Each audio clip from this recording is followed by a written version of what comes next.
Welcome to Believing the Word with author and pastor Dan Shunk. This program is a ministry of Calvary Chapel Chambersburg in Chambersburg, Pennsylvania. Here's what's coming up in today's message. We're all loyal to something, right?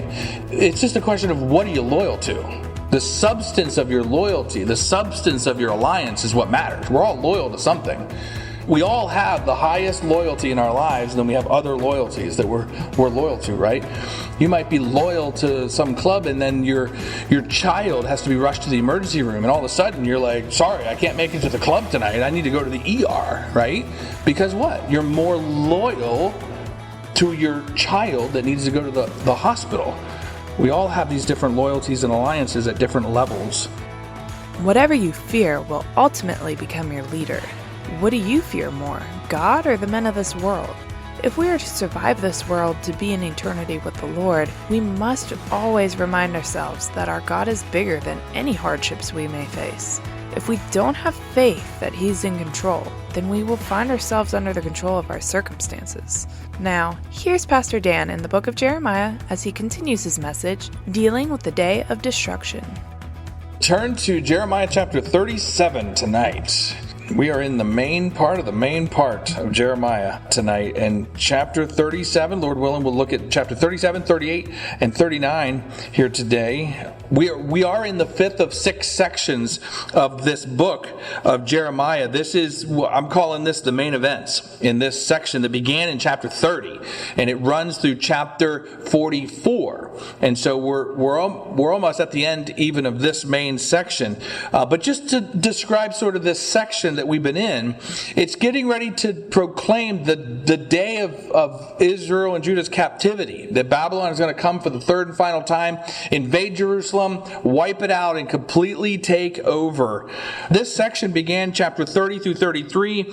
Even just before the destruction from Babylon came, the Lord gave Judah through Jeremiah this one last message of hope about their promised restoration to come. And so he gave this beautiful 4-chapter dialogue about how, okay, this punishment's going to happen, but you will have restoration.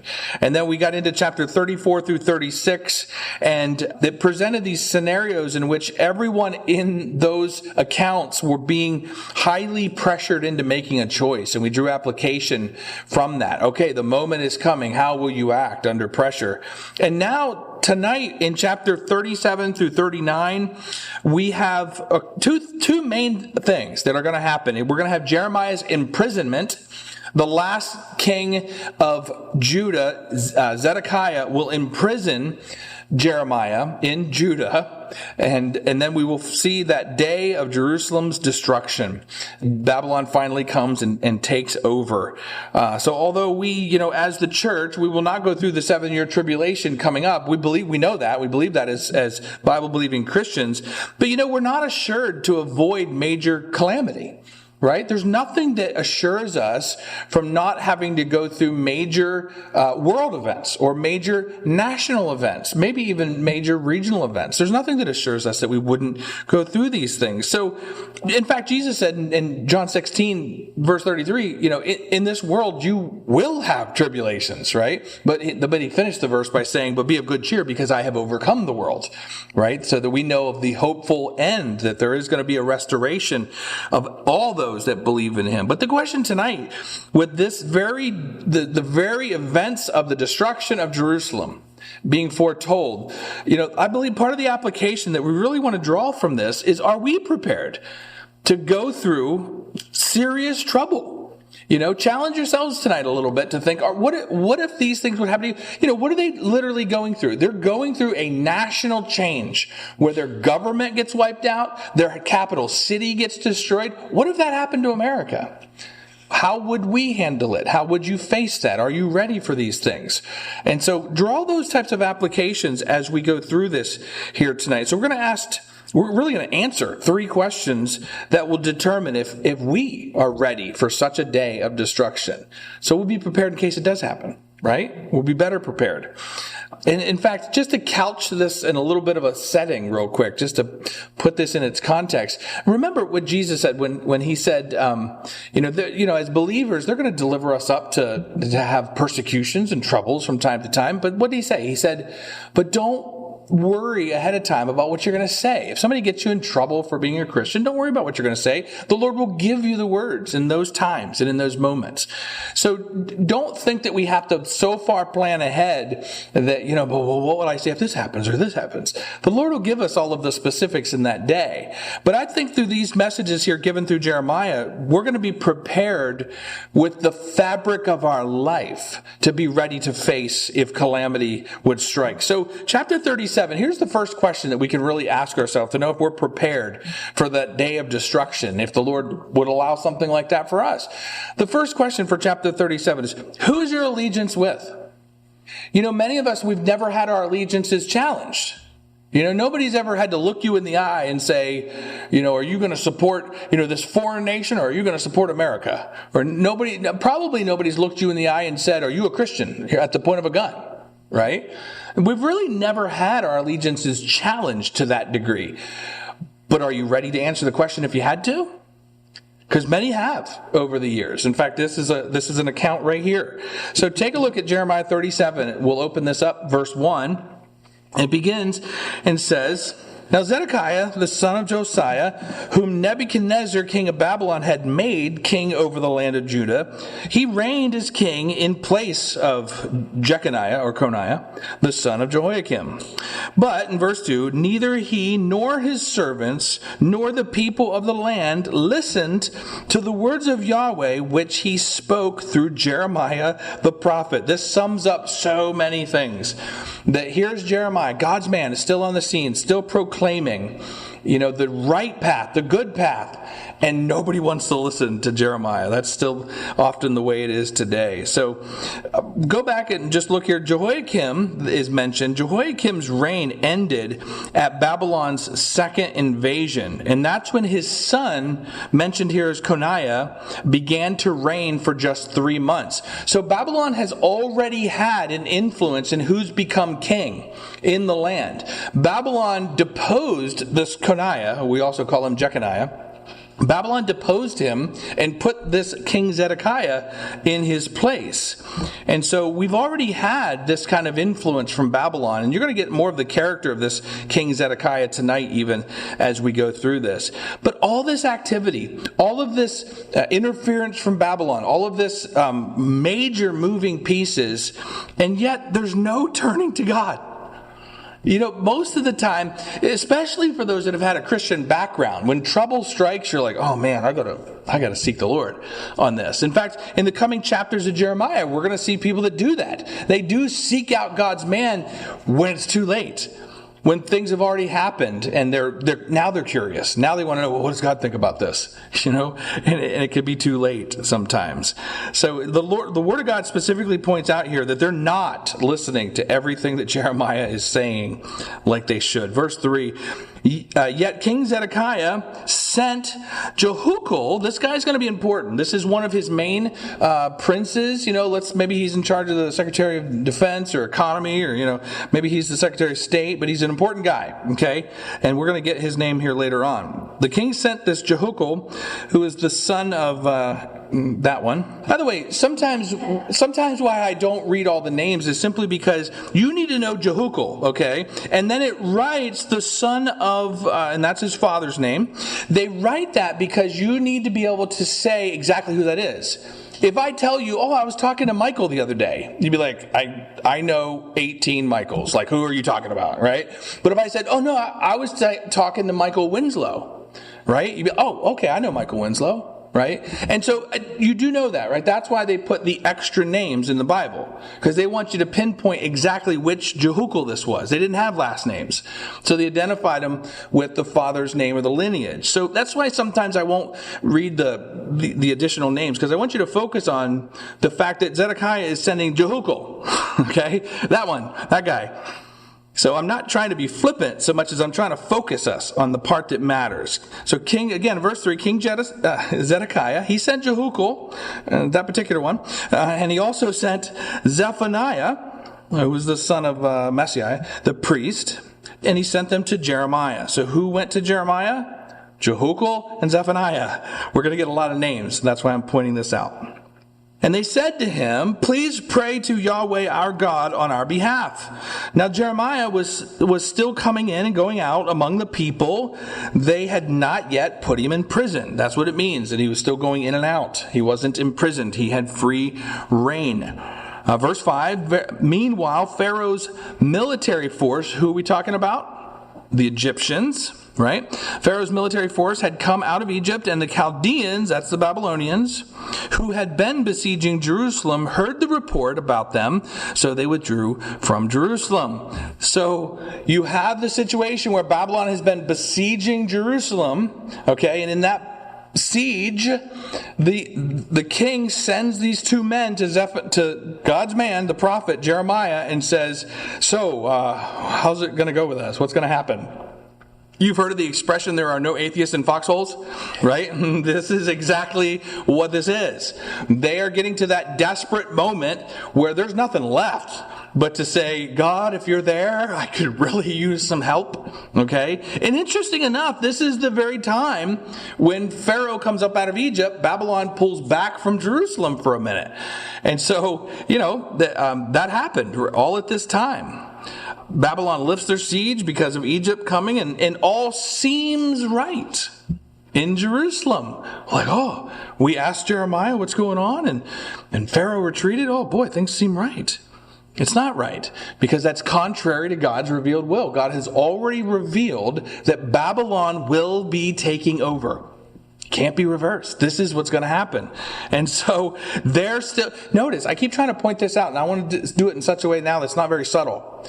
They keep praying against God's will, right? The Lord has already said, I'm sending you into the Babylonian captivity as punishment. And that every time Babylon seems to take a step back and like, oh, maybe it's not going to happen, then they go back to their evil ways. Maybe you feel that same way in your life, right? Like sometimes I think that's exactly why the Lord has me to stand up here and have to give you God's word all the time. Because he knows that I need to be in his word every second of every day, or else I'd get into sin, right? Maybe that's the reason. Sometimes in those moments when we're desperate, we're like, we need the Lord. Like, I got to have you, Lord. I got to have you for me. Then we're there. We're with him. We're close, right?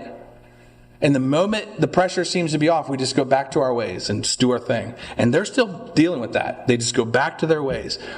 Maybe the Lord wants just a little touch of pressure on us all the time, so that we're like, Lord, I need you. Oh, right? So don't feel like the stress, the pressure in your life is meaningless. It's not. It's not. It's very much needed and helpful. Verse 6. Then the word of Yahweh came to Jeremiah the prophet, saying, Thus saith Yahweh, the God of Israel, Thus you are to say to the king of Judah, who sent you to me to inquire of me, Behold, the military force of Pharaoh, which has come up for your assistance, is going to return to its own land in Egypt. And then in verse 8, the Chaldeans, that's the Babylonians, which also return and fight against this, will also return and fight against this city, and they will capture it, and they will burn it with fire. Thus saith Yahweh, in verse 9, Do not deceive yourselves, saying, The Chaldeans will surely go away from us, for they will not go. For in verse 10, even if you had struck down the entire military force of the Chaldeans who were fighting against you, and there were only wounded men remaining among them, each man in his tent, they would rise up and burn this city with fire. So the Lord's like, oh, you think it's all better now that the Babylonians left and went after the Egyptians? I would take you out even if I had to use the servants back in the tents of the Babylonians to do it. It's him saying, look, I don't need the Babylonian army. I just choose to use them. But I'm going to wipe you out. Right? The Lord used a few in Israel to wipe out huge armies from time to time, right? He used one angel to wipe out 186,000 Assyrians one time. The Lord doesn't need the Babylonian army to do this work. And yet we see these changes in life, and we're like, oh, Lord, I really need you. Oh, I don't need you anymore. I'm good now. Oh, I need you. Oh, I don't need you anymore. And they're going through all this. But it's because we're so focused on what we can see with our eyes. And the Lord's like, none of that matters. Like, I could burn you down with 3 servants that are in their tents, right? I don't need them. And so we need to get off of this idea that our circumstances are all that matters. Because our circumstances could change in a moment's notice. And so it just reminds us, and he's reminding them, don't trust in the Egyptians either. They're not going to help you, but trust in me is what he's saying. Don't fear the Babylonians, fear me. Right? They're so focused on this earthly battle between the Egyptians and the Babylonians, and the Lord's like, they're nothing. Neither one of them. What do they matter, right? It's not the tool or the method or the instrument that's being used that matters, like Babylon or Egypt. It's not. They can't be, neither one of them could be a deliverer. Only the Lord could be the deliverer. God is the one that has to do a work. And that is exactly, it can be the exact opposite from our observation of how God works things out, right? Because we don't walk by sight, we walk by faith. And they still aren't seeing that. Play on words? They're not seeing that? Okay, I tried. All right. They need to see with their spiritual eyes, right? Verse 11. So let's see. So Jeremiah gives them the same consistent message that they are coming to take over. Don't let your lying eyes deceive you. Now, verse 11. Now it happened when the military force of the Chaldeans had withdrawn from Jerusalem because of the military force of Pharaoh, that Jeremiah went out from Jerusalem to go to the land of Benjamin. That's where he's from. Anathoth is where he's from in the land of Benjamin, which is not really that far. It's only 6 or 10 miles from Jerusalem. Okay, and so Jeremiah went from Jerusalem to go to the land of Benjamin in order to obtain his portion of some property there among the people. Do you remember just a few chapters ago, Jeremiah just purchased that land from his cousin? Remember, and everybody was making fun of him. Why'd you purchase that land, Okay, and so it was because Jeremiah believed they were going to come back into the land. So most scholars believe that that's exactly where Jeremiah is going, to see this piece of land. Now, verse 13. Now, it happened that while he was at the gate of Benjamin, the master of the guard, whose name was Urijah, there's his full name, he was there, and he seized Jeremiah the prophet, saying to him, "You are going over to the Chaldeans." He's saying, you're going to become a traitor, aren't you? Verse 14, but Jeremiah said, "That's a lie. I'm not going over to the Chaldeans." Yet he would not listen to him. So Urijah seized Jeremiah and brought him to the officials. Then in verse 15, the officials were angry with Jeremiah, and they struck him. And they put him in jail in the house of Jonathan the scribe, because they had made that house into a prison. And so Jeremiah has been in Jerusalem most of this time, and the moment the siege is down, Jeremiah says, okay, I'm going to go home to my hometown of Anathoth. You want to go home? And I believe, like I said earlier, that this is going to check out his land. He's probably also going to see family. We know he's got family there in the area. But what an ironic thing that he gets in trouble for, though, right here, right? You're a traitor. Can you believe this? This guy he's been 30 years already preaching, right? What have you done for 30 years? I haven't done anything for 30 years, right? He's been doing this for 30 years, loyal to Jehovah, right? And now he's being called the traitor to his face. I mean, just what an insult, and just the irony of the whole thing, that he would be called the one that is disloyal. And traitor, disloyal, that's faithful. It's unfaithful is what they're saying. The very claim is that he's being unfaithful to God and country. And he's like, you have no idea who I am, do you? We're all loyal to something, right? It's just a question of what are you loyal to? The substance of your loyalty, the substance of your alliance is what matters. We're all loyal to something. We all have the highest loyalty in our lives, and then we have other loyalties that we're loyal to, right? You might be loyal to some club that you're in. But if all of a sudden it conflicts with a higher loyalty or priority, well, you're going to say, I'm sorry, I can't go do this club because I need to go do this other thing, right? You might be loyal to some club, and then your child has to be rushed to the emergency room, and all of a sudden you're like, sorry, I can't make it to the club tonight. I need to go to the ER, right? Because what? You're more loyal to your child that needs to go to the hospital. We all have these different loyalties and alliances at different levels.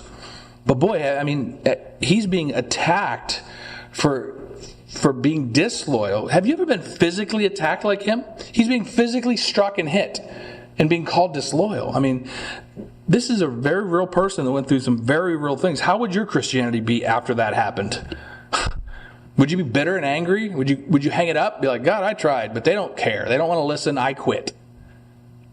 Or would you find a way to say, Lord, I love you enough. I'm going to press forward. I'm going to push in. I'm going to keep going. Lord, these family members, they hate me, but I'm going to keep going. I'm going to keep going. Because, Lord, one more. Give me one more, Lord. Save one more.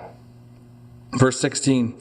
For Jeremiah had come into the pit, that is a vaulted ceiling. This is at this Jonathan's house where they made this prison. And Jeremiah stayed there many days. And in verse 17, then King Zedekiah sent and took him out.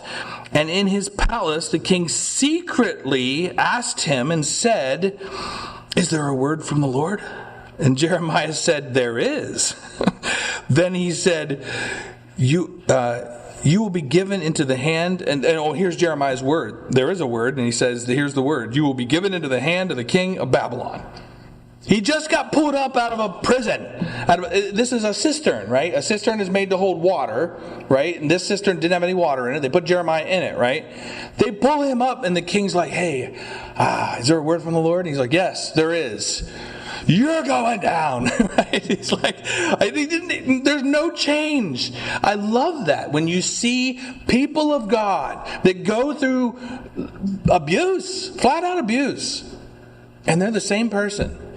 That is a spiritual thing. That is a work of the Holy Spirit inside of somebody, reminding them of what matters, of the things that really are important. And they stay focused on the truth. They stay focused on helping people, whether they like it or not.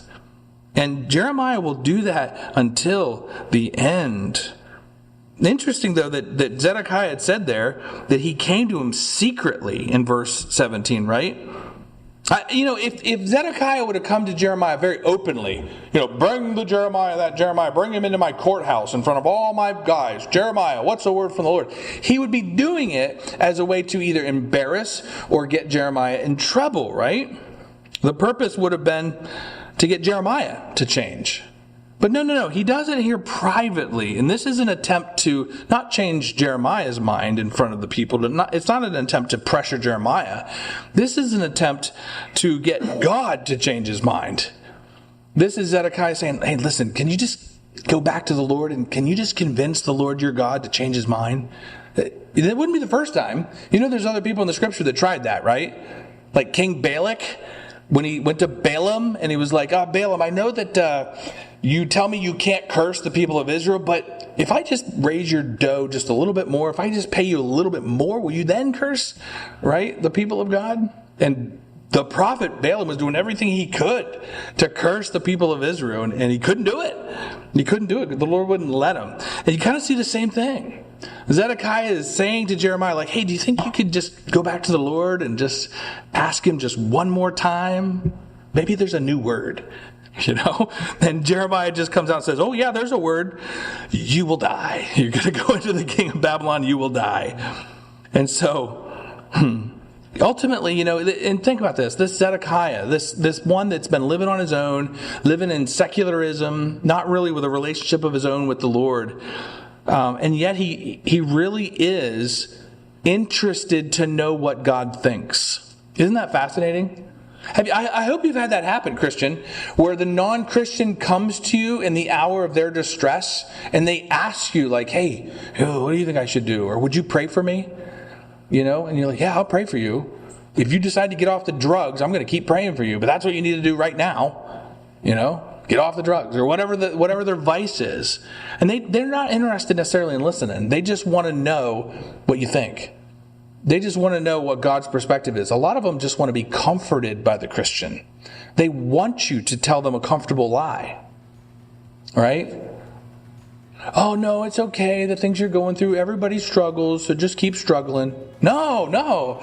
We don't encourage people in their sin. We don't keep them comfortable in their sin. We tell them the truth. If that's harmful, get away from it.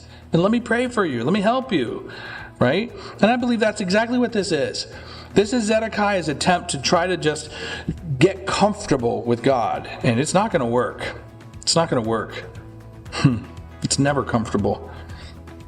Never comfortable. Verse 18, let's keep going. Moreover, Jeremiah said to King Zedekiah, "In what way have I sinned against you, or against your servants, or against this people, that I've been put into this prison?" You've been listening to Believing the Word, a ministry of author and pastor Dan Shunk at Calvary Chapel Chambersburg in Chambersburg, Pennsylvania. Pastor Dan has been teaching through a series in the book of Jeremiah. We'd love to get connected with you and hear about how God is working in your life through this teaching program. You can reach us by phone at 717-500-1102. Again, that number is 717-500-1102. You can also check us out at our website, cchambersburg.org, where you can learn more about the ministry of Calvary Chapel Chambersburg and find our chapter-by-chapter messages. If you're in the Chambersburg area, we'd love to have you join us Sunday mornings and Thursday evenings on 5121 Coffee Avenue.